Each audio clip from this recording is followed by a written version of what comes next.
Assalomu alaykum hammaga. Bugungi listening darsimizda osmozisdan video ko'ramiz. Demak, osmozis juda ham mashhur va eng foydali manbalardan hisoblanadi tibbiyotni o'rganish uchun juda ko'pchilikka ma'lum. Demak, umumiy video stili haqida gaplashadigan bo'lsak, boshida hayotiga qanaqadir misol beradi. Bugungi videoda ham shunaqa.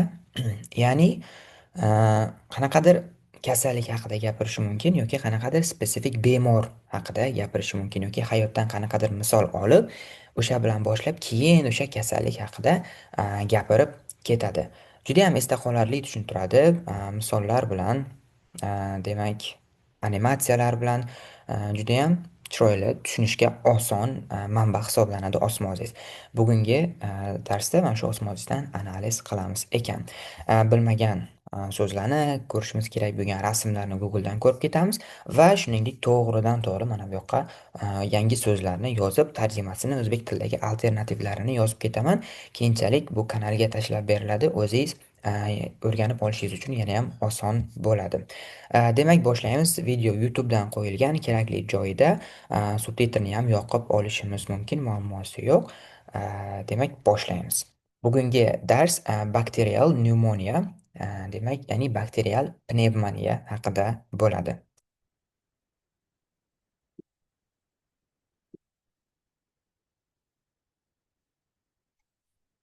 Nellie Singh is an 82-year-old man who arrives at the urgent care clinic with his home health aide.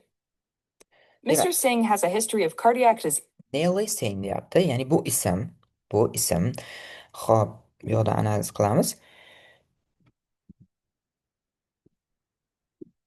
Nellie Singh, ya'ni mana shu odam, 82 yoshli, is an 82-year-old man, ya'ni 82 yoshli odam deyapti, who arrives, ya'ni kelish degani, arrives, Arrives at the urgent care clinic with his home health aide. at the urgent care clinic deyapti. Urgent care clinic, keling mana shuni ko'ramiz. Demak, urgent care clinic meaning deymiz. Yaxshiroq definition olish uchun, ta'rif olish uchun. Bu medical facility deyapti. Facility demak bino ma'nosida keladi. Tibbiy bino that provides immediate care for illnesses or injuries that are not life-threatening but require prompt attention, such as minor cuts, sprains and infections. Demak, shoshilinch bo'lim desak bo'ladi. Shoshilinch, lekin hop care degani, demak, g'amxo'rlik qiladi, qaraydi, davolaydi ma'nosida. Immediate, zudlik bilan qaraydi yoki kasalliklar yoki jarohatlarga that are not life threatening. Life threatening degani hayotga tahdid soladigan, ya'ni juda ham urgent emas, juda ham yuragi to'xtab qolmagan, nafas olish to'xtab qolmagan, bunaqa emas. Lekin prompt attention degani tezlik, o'sha juda ham zarur, e'tibor talab qiladigan holatlarga qaraydi ekan. Misol uchun minor cuts, qanaqadir kesilishlar, cut degani kesilish degani, infeksiyalar, shunga o'xshagan holatlarga qaraydi ekan, lekin judayam, ya'ni yuqorida aytganimday, qanaqadir aritmiya, fibrillatsiya bo'lib qolgan, nafas to'xtab qolganlarga emas. Shu bo'lim urgent care clinic bo'ladi ekan. With his home health aid. Home health aid. Aid degani bilasiz, yordam degani. Home health aid. A professional who provides medical and personal care to patients in their own homes. Ya'ni bizada juda ham mashhur emas, lekin o'sha boshqa Amerikada, Yevropada keng tarqalgan bu narsa. Ya'ni biror kishi borib qariyalarni uyiga borib qaraydi. Ular o'sha sog'ligiga, xullas qanaqadir kasalligi bo'lishi mumkin. Xullas qari bo'lsa bo'ldi, shunga borib qaraydigan odam home health aid bo'ladi ekan. Demak, mana shu tomonidan keltirilgan klinikaga Mr. Singh has a history of cardiac disease, 1 diabetes, prostate cancer, and depression. Demak, Mr. Nellyda, mana shu odamda, demak, has a history of, has A history of something deganda of something deganda nimanidir tarixi bor degan. To'g'ridan to'g'ri tarjima qilsangiz, nimanidir tarixi bor degan. Qaysi ma'noda? Oldin shunaqa kasalliklar bilan kasallangan degan ma'noda. Demak, oldin mana shunaqa kasalliklar bilan kasallangan degani bo'ladi. Ya'ni bu yoqda nima deyapti? Cardiac disease, qanaqadir yurak kasalligi bor. Type 1 diabetes, o'sha birinchi tur diabeti bor ekan. Prostate cancer, cancer degani o'sma degani. Demak, prostata bezi o'smasi bor ekan va depression, depressiya tarixi bor ekan. Ya'ni oldin shular bilan kasallangan degani. He was brought to the clinic this afternoon because of a new onset of a productive cough, dyspnea, and chest pain. Demak, Mr. Singh's aide tells the he was brought to the clinic deyapti. He was brought to the clinic degani olib kelingan edi. Bring olib kelish, brought past shakli bo'ladi, olib kelish. Olib kelingan ekan clinic. Xo'p. To the clinic this afternoon. Bugun obeddan keyin olib kelingan ekan because of new onset of productive cough, cough, ya'ni davom etyapti. Nima uchun? Bugun obeddan keyin olib kelingan because nima sababli of new onset of. Xo'p, onset of something degani nimanidir boshlanishi. Onset of something degani demak nimanidir boshlanishi desak bo'ladi. Bu yoqda new onset of a productive cough bizga har xil demak simptomlarni aytyapti. Productive coughni ko'ramiz. Cough degani o'zi demak yo'tal degani. Productive cough. Hop, also known as a wet cough, nam yo'tal ham deyiladi ekan, is a cough that produces and brings up mucus or phlegm from the lungs. Demak, shundoq yo'talki, produces degani hosil qilish. O'zi produce degani hosil qilish, productive hosil qilingan desak bo'ladi. Brings up olib keladi degani, brings up mucus. Ya'ni balg'am, flame balg'am degani, mucus ham, ya'ni o'sha shilliq desak bo'ladi. Shilliq va balg'am qayoqdan? From the lungs, o'pkalardan balg'am olib keladi ekan. Mana shuni yozib qo'yaylik, flame.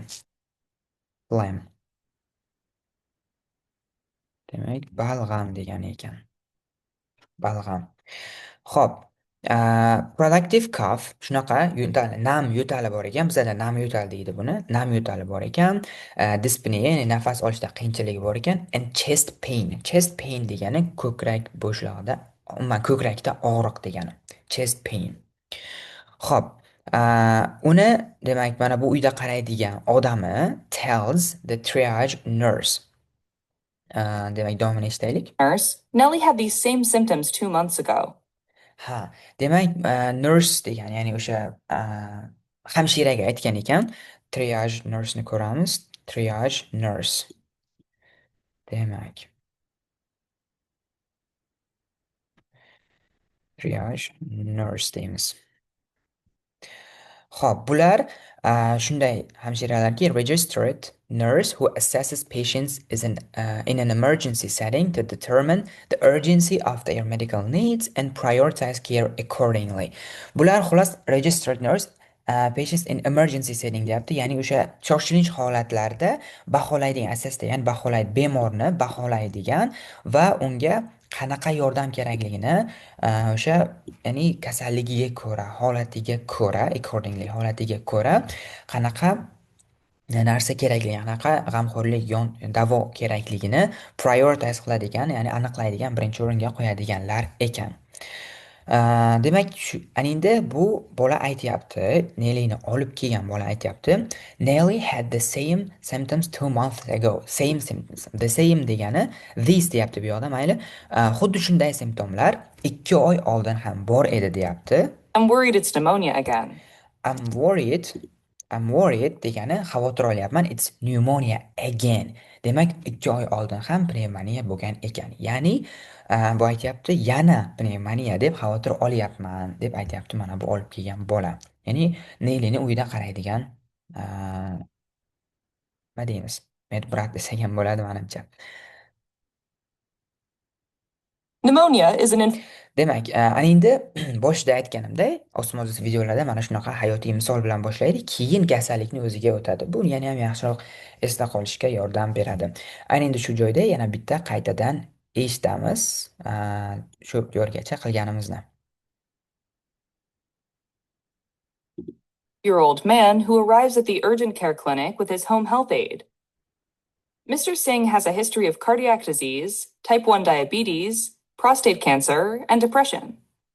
He was brought to the clinic this afternoon because of a new onset of a productive cough, dyspnea, and chest pain. Mr. Singh's aide tells the triage nurse, Nellie had these same symptoms 2 months ago. I'm worried it's pneumonia again. Demak, Neli klinikaga olib kelingan, unda yangi onset of these symptoms, ya'ni mana shu productive cough, dyspnea, chest pain shunaqa simptomlarni boshlanishi bo'lgan, the new onset of boshlanishi bo'lgan va o'sha xavotirini aytdi. Yana pnevmoniya deb o'ylayapti, uni uyida qaraydigan bola. Endi kasallikni o'ziga o'tamiz. Pneumonia is an infection in the lung tissue caused by microbes, resulting in inflammation. Demak, juda ham chiroyli gap bo'ldi. Pneumonia is an infection in the lung tissue deyapti. Pnevmoniya bu infeksiya ekan. Infeksiya deganda hammasini tushunamiz, bakteriya, virus, zamburug' hammasi kirib ketadi infeksiyaga. In the lung tissue deyapti. Lung tissue o'pka to'qimasi degani. O'pka to'qimasidagi infeksiya ekan. Caused by degani, caused by shu sababli bo'ladi. Nima sababli? Microbes, ya'ni mikroblar tomonidan keltirib chiqariladigan o'pka to'qimasidagi infeksiya bo'lib, resulting in degani shunga olib keladi degani ekan. Result in mana shu natijaga olib keladi degani. Nimaga olib keladi? Resulting in inflammation. Inflammation nima edi bizga? Yallig'lanish. Ya'ni o'pka to'qimasida yallig'lanishga olib keladigan mikroblar tomonidan keltirib chiqaradigan o'pka to'qimasidagi infeksiya ekan, pnevmoniya. The inflammation brings fluid into the lung tissue, and that extra fluid can make it hard to breathe. Demak, Enjoying our osmosis video? hop. O'tkazamiz ozgina. By microbes, resulting in inflammation. The inflammation brings fluid into the lung tissue.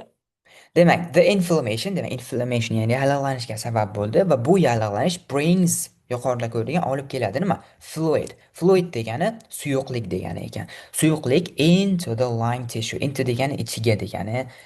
In o'zi bilan ham ishlatsak bo'ladi. Into ham deyarli bir xil ikkalasini ishlatilishi.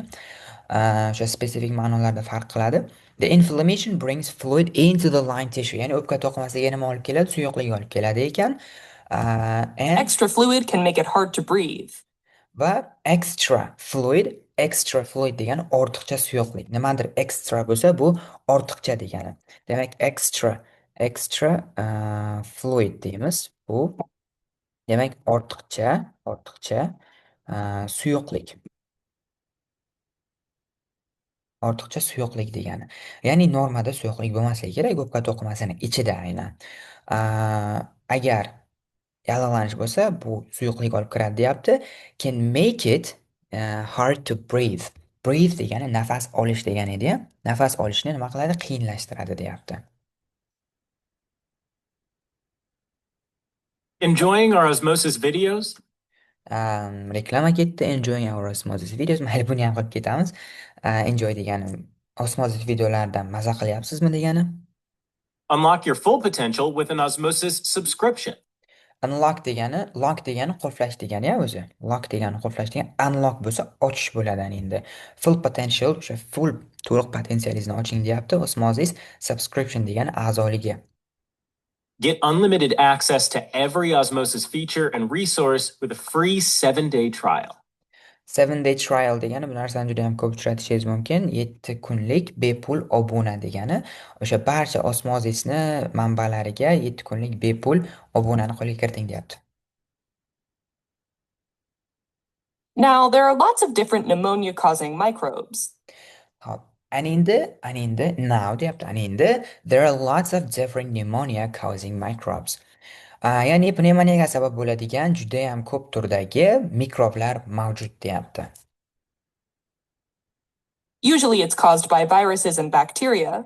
Usually, odatda it's caused by ni yuqorida ham ko'rdik, a? Caused by shundan kelib chiqadi. Yaxshi subtitrni o'chirib qo'yaylik.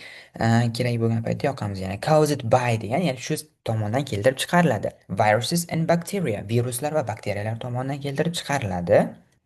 It can also be caused by fungi and a special class of bacteria called mycobacteria. Demak, it's also caused by, ya'ni bundan tashqari yana nimadan keltirib chiqarilishi mumkin? Fungi. Fungi degani bu, mayli yozib qo'yaman, zamburug' degani ekan. Demak, fungi.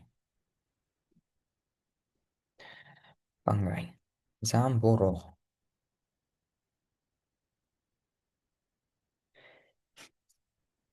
Va special type of bacteria deyapti.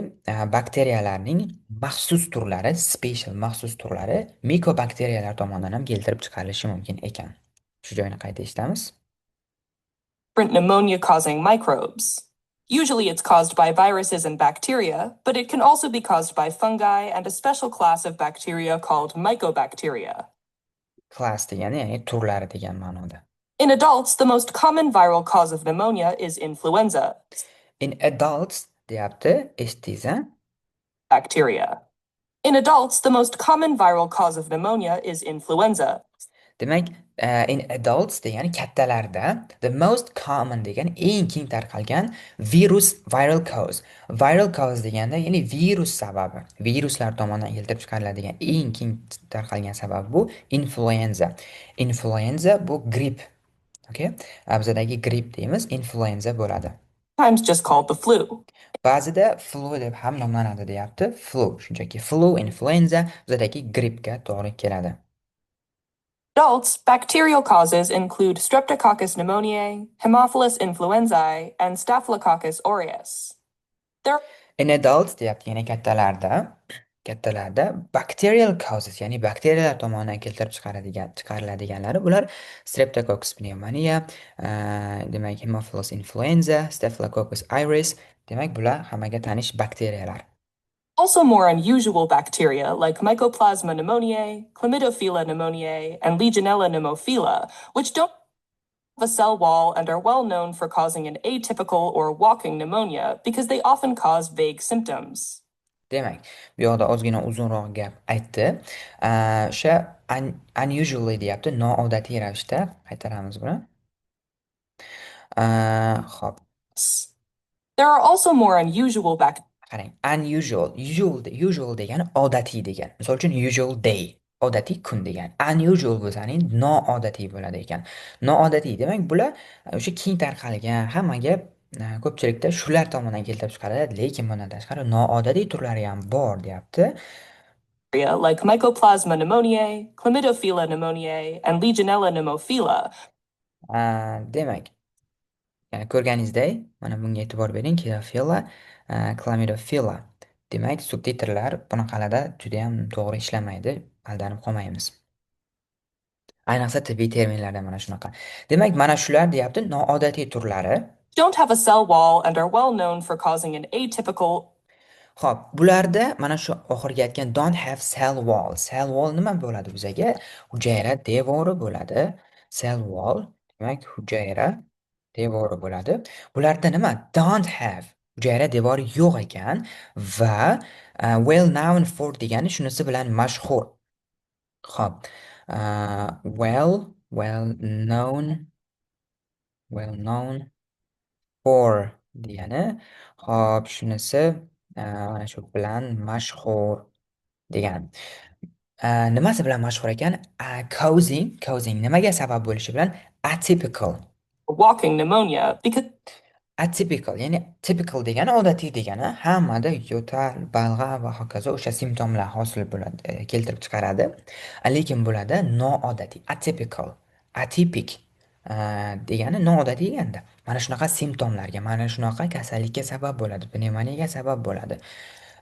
Va often cause vague symptoms. mana often demak buni ko'rganingizda walking pneumonia ham deb ataladigan yurayotgan qanaqadir endi spesifik ma'no nazarda tutilyapti bu yoqda. Xo'p, bular often cause ko'pincha sabab bo'ladi. Vague symptoms. Vague degani mavhum degani. Vague symptoms. Symptoms. Demak, vague symptoms. Typo ketdi. Symptoms demak mavhum, hop, aniq bo'lmagan simptomlar degani. Simptomlar. Demak, mana shularni noodatiy deyapti. Mana shunaqa vague symptoms, ya'ni mavhum, aniq bo'lmagan bir simptomlarga sabab bo'ladi.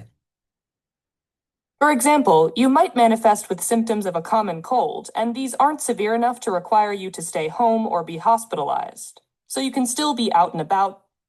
Demak, bular, for example deyapti. Vague symptoms.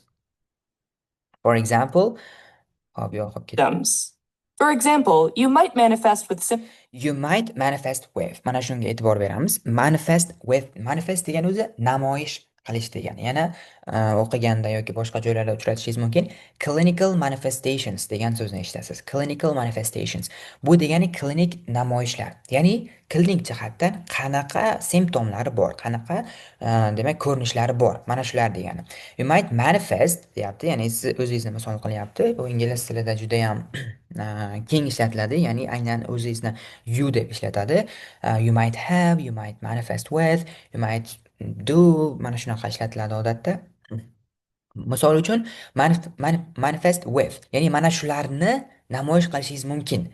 Mana bu uchalasi noodatiylari bilan demak kasallanganingizda deyapti, quyidagi simptomlarni manifest qilishingiz mumkin, chiqarishingiz mumkin, ko'rsatishingiz mumkin. Of a common cold, and these aren't severe enough to. Xo'p, symptoms of a common cold. Bizada bilasiz, shamollash degan narsa bor, ha? Shamollash degan narsa bor. Ya'ni qanaqadir gripp emas, shunchaki shamollash deb ishlatamiz. Mana shuni cold deb ataladi ekan. Cold o'zi sovuq degani, hamma biladi. Sovuq degani, lekin cold specifically termin holatda shamollashga to'g'ri keladi bizadagi. Demak, qanaqa common cold, ya'ni o'sha shamollashni belgilarini, simptomlarini namoyish qilishingiz mumkin deyapti. And these aren't severe enough. Severe degani jiddiy degani va bular yetarlicha jiddiy emas. Nima uchun? You to stay home or be hospitalized. Enough to require you. Sizdan nima talab qilmaydi? Stay home. Stay home. Covid vaqtida hamma ko'rgan bo'lsa kerak. Stay home. Uyda qolish degani. Hospitalized, gospitalizatsiya degani, ya'ni shifoxonaga yotqizish degani. Ya'ni bularni simptomlari oddiy shamollashni simptomlariga o'xshash bo'lishi mumkin, shu darajadaki, ya'ni juda ham jiddiy emas, sizni uyda qolishga yoki shifoxonada yotish talab qiladigan darajada jiddiy bo'lmaydi belgilari. So you can still be out and about walking. Va shuning uchun degani you can still degani shunda ham, hali ham degan ma'noni bildiradi. Be out tashqarida bo'lish, out tashqari, in ichkari. Tashqarida bo'lishingiz mumkin deyapti. Out and about, walking around degani demak o'sha atrofda yurish degani. Walking around, aylanib yurish. Shunchaki aylanib yurish desak bo'ladi. Ya'ni bularni o'zi yuqishi mumkin bo'lgan bakteriya, lekin simptomlari juda ham oddiy shamollashni, oddiy yo'tal bo'lgani uchun, shunga o'xshagan simptomlar bo'lgani uchun siz uyda qolmaysiz deyapti. Atrofda bemalol o'sha yurishingiz mumkin, tashqarida aylanib yurishingiz mumkin deyapti. In individuals with a normal immune system, fungi.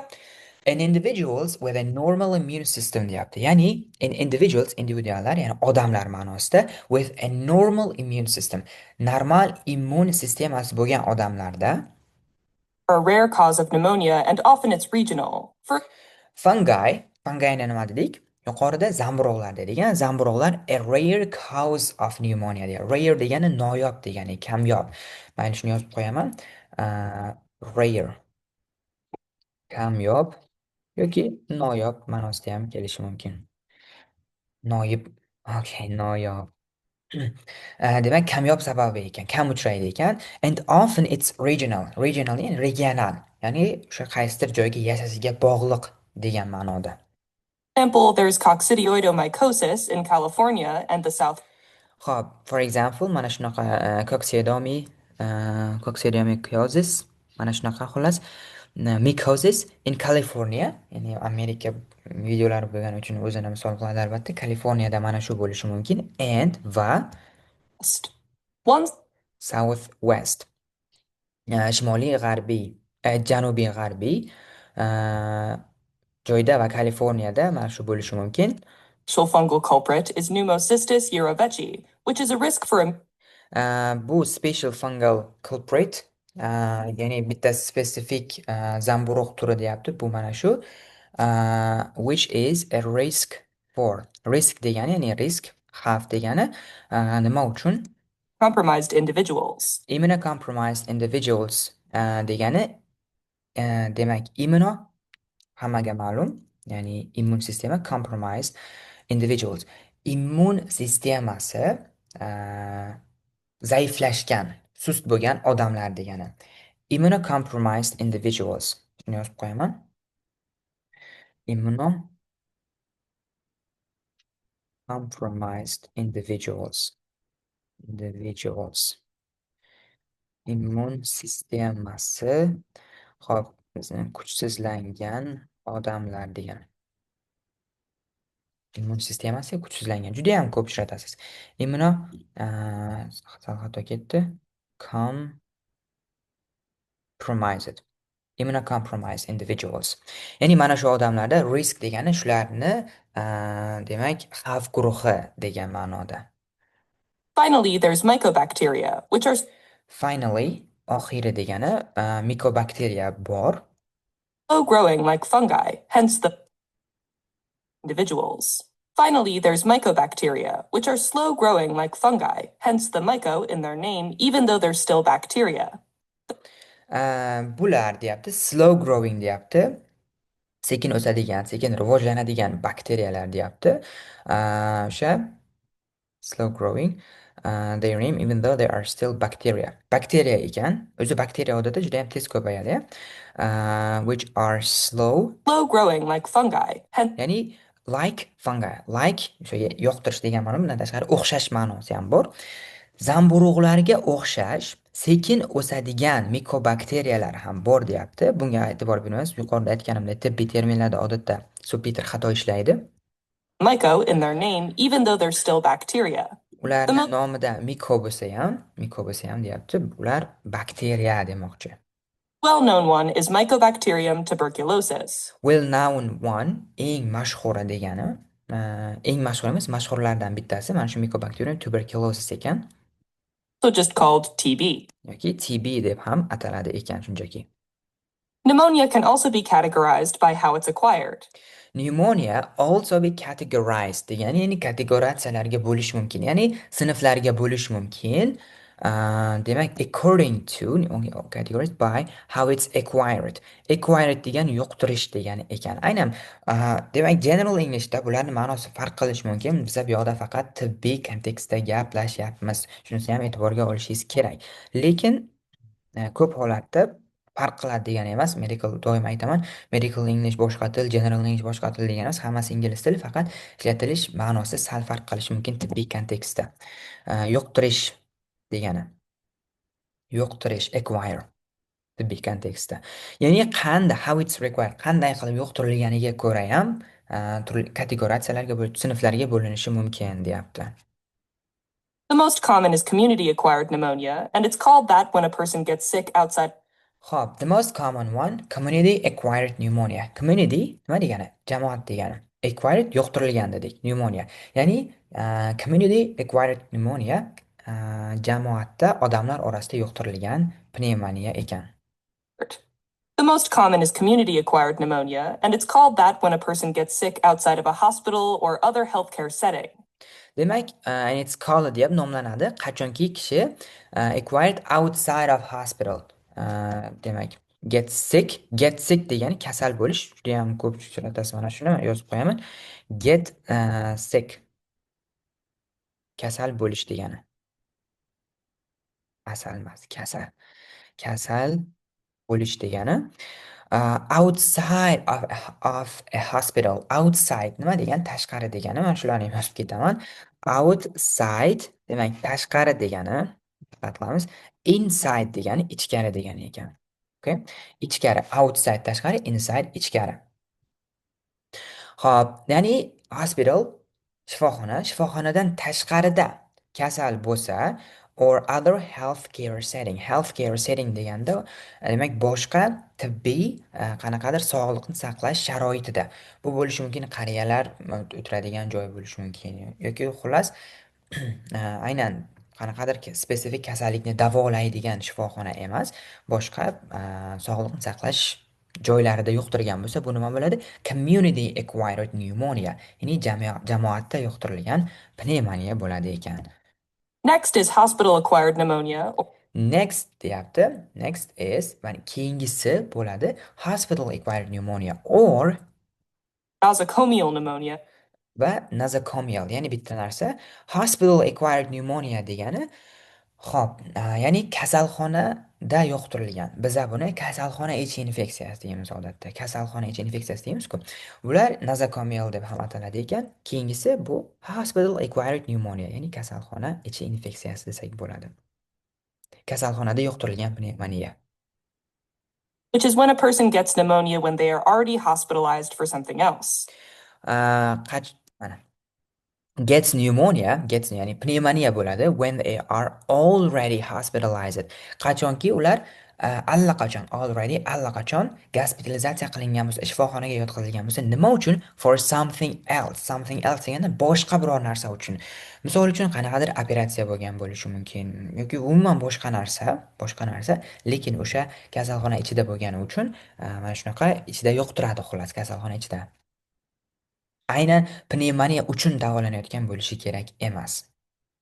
This type tends to be more serious because This type degan turi degani bu tur, ya'ni hospital acquired pneumonia tends to be more serious. Tend to degani moyilligi bor. Demak, tend to degani moyilligi bor degani. Tend to moyilligi bor. Be bo'lish degani, be tend to be more serious. Serious degani jiddiy degani. Juda ham xavfli, jiddiy bo'lishga moyilligi bor because chunki clients often have weakened immune systems and the sick clients, ya'ni client o'sha hammamiz ishlatamiz client, o'sha kasal bemor deb ketaylik mana bu yoqda. Often have ko'pincha nima bo'ladi? Weakened immune system. Weakened degani demak weaken degani o'zi qarang, weak ojiz degani, weak ojiz degani bu adverb shakli. Ana endi weaken bo'lsa bu fe'l bo'ldi bizaga. Fe'l ya'ni ojizni, zaifni fe'l shakli. Weaken zaiflashtirish, ojizlashtirish desa ham bo'ladi. Ojizlashtirish. Endi weakened bo'lsa yana qayta fe'l bo'l, adjective bo'ldi, ya'ni sifat bo'ldi bizaga. Weakened.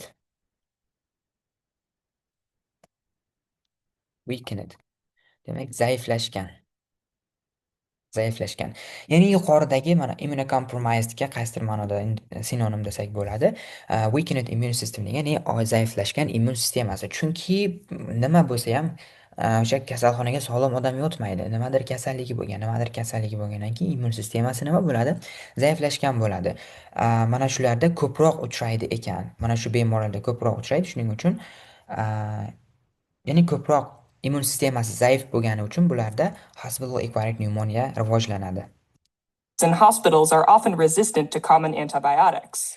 Va kasalxonadagi bakteriyalar are often resistant, ya'ni rezistentligi yuqori, qarshi turishi yuqori bo'ladi. Common antibiotics. Antibiotics ya'ni antibiotiklarga, o'sha keng ishlatiladigan antibiotiklarga rezistentligi yuqori bo'ladi.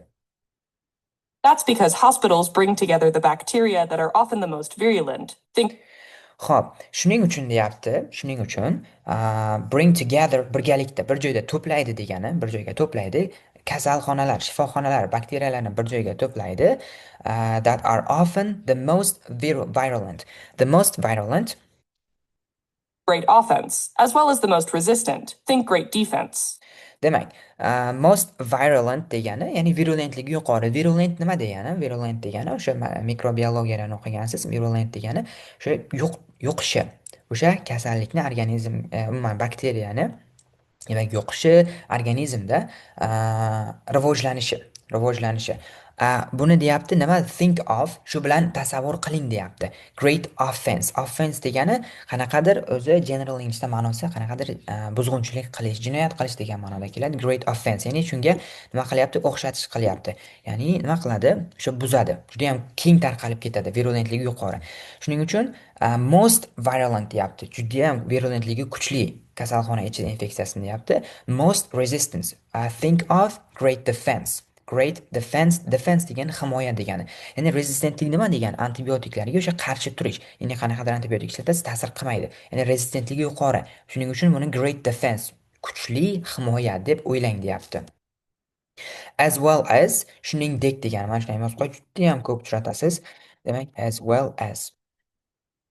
Shuningdek, as well as think great, the most resistant, think great defense. Ya'ni shundoq tasavvur qiling, o'ylang deyapti. Another category of pneumonia is ventilator-associated pneumonia, which is a subset Another type of pneumoniyani keyingi turi bu ventilator associated pneumonia, ya'ni ventilyatsiya, sun'iy. Bizda ko'pincha rus tilidagi tibbiy termin ishlatiladi, baribir IVL deyiladi, искусственный ventilyatsiya deyiladi, ya'ni sun'iy ventilyatsiya, o'pkaga qo'yiladigan apparat. Ya'ni shu bilan associated degani bog'liq degani. of the hospital-acquired pneumonia that can specifically develop in ill individuals who are connected to a ventilator. Specifically, va bu o'sha shifoxonada specifically develop, ayniqsa rivojlanadi degani, in ill individuals, ill degani kasal odamlarda, who are connected to a ventilator. Ya'ni ventilyatorga, ya'ni o'sha sun'iy ventilyatorga ulangan degani, ulangan kasal bemorlarda rivojlanadi ekan. Demak, mana shuni ham yozib qo'yay. Ill individuals. Ill bo'lishi mumkin yoki sick bo'lishi mumkin, hamma ikkalasi ham kasal degani. Individuals. Demak, kasal odamlar degani. Kasal odamlar. Anchagina so'z ko'rib qo'yibmiz. Bularni ko'rib turganingizdek, hammasi juda ham high yield, konkret uchraydigan, nafaqat mana shu o'pka, ya'ni respiratory system, nafas olish sistemasida, balki juda ham ko'p joylarda bunaqa cell wall, cold, immunocompromised, xullas hammasi o'rganishingiz shart bo'lgan so'zlar. Ana endi bir boshidan qayta videoni ko'ramiz. Demak, 3 daqiqadan ko'proq ulgurdik. Hammasini ko'ramiz boshidan. Diqqat bilan eshitishga harakat qiling va so'zlarni tushunishga harakat qiling nima deyayotganini. Year-old man who arrives at the urgent care clinic with his home health aide. Mr. Singh has a history of cardiac disease, type 1 diabetes, prostate cancer, and depression. He was brought to the clinic this afternoon because of a new onset of a productive cough, dyspnea, and chest pain. Mr. Singh's aide tells the triage nurse, Nellie had these same symptoms 2 months ago. I'm worried it's pneumonia again. Pneumonia is an infection in the lung tissue caused by microbes, resulting in inflammation. The inflammation brings fluid into the lung tissue, and that extra fluid can make it hard to breathe. Enjoying our Osmosis videos? Unlock your full potential with an Osmosis subscription. Get unlimited access to every Osmosis feature and resource with a free 7-day trial. Now, there are lots of different pneumonia-causing microbes. Usually it's caused by viruses and bacteria, but it can also be caused by fungi and a special class of bacteria called mycobacteria. In adults, the most common viral cause of pneumonia is influenza, sometimes just called the flu. In adults, bacterial causes include Streptococcus pneumoniae, Haemophilus influenzae, and Staphylococcus aureus. There are also more unusual bacteria like Mycoplasma pneumoniae, Chlamydophila pneumoniae, and Legionella pneumophila, which don't have a cell wall and are well known for causing an atypical or walking pneumonia because they often cause vague symptoms. For example, you might manifest with symptoms of a common cold, and these aren't severe enough to require you to stay home or be hospitalized. So you can still be out and about, walking around. In individuals with a normal immune system, fungi are a rare cause of pneumonia and often it's regional. For example, there's coccidioidomycosis in California and the Southwest. One special fungal culprit is Pneumocystis jirovecii, which is a risk for immunocompromised individuals. Finally, there's mycobacteria, which are slow-growing like fungi, hence the myco in their name, even though they're still bacteria. The most well-known one is Mycobacterium tuberculosis, also just called TB. Pneumonia can also be categorized by how it's acquired. The most common is community-acquired pneumonia, and it's called that when a person gets sick outside of a hospital or other healthcare setting. Next is hospital-acquired pneumonia, or nosocomial pneumonia, which is when a person gets pneumonia when they are already hospitalized for something else. This type tends to be more serious because sick clients often have weakened immune systems, and the microbes in hospitals are often resistant to common antibiotics. That's because hospitals bring together the bacteria that are often the most virulent, think great offense, as well as the most resistant, think great defense. Another category of pneumonia is ventilator-associated pneumonia, which is a subset of the hospital-acquired pneumonia that can specifically develop in ill individuals who are connected to a ventilator. Oftentimes, there's a biofilm, which is a mix. Demak, tez gapiradi. Albatta, sizda endi bu darsni zo'r qilib ko'rgandan keyin hamma so'zlari tanish, faqat bularni tushunish tezligini oshirish kerak. Ya'ni gapirayotganda so'zlarni sizda hozir sekin bo'lishi mumkin. Ya'ni hamma so'zni bilasiz, lekin bir-biriga ulab ketish sizda muammo bo'lish ehtimoli juda ham yuqori. Ya'ni okey, sekin gapirsa, to'xtatsa tushunasiz, lekin tez gapirib ketganda ulay olmaysiz ma'nosini. Bu muammoni yagona yechimi qayta-qayta ko'rish. Mana shu 3 daqiqa, sal ko'proq videoni o'zini 10 marta ko'ring. Ana undan keyin zo'r tushunadigan bo'lasiz. Listeningda yagona qoida just listen a lot. Shunchaki ko'p eshitish kerak. O'shanda bularni o'sha miyada bo'ladigan ulanishlar ham tezlashadi. Ya'ni o'sha ma'noni to'g'ri chiqarishingiz, har bitta gapni qanchalik tez gapirmasin ulab o'sha joyni o'zida sekinlashtirmasdan tushunib keta oladigan bo'lasiz qayta-qayta eshitish orqali. Aynan mana shu 3 daqiqasini siz 10 marta eshiting, ana undan keyin natijani ko'rasiz.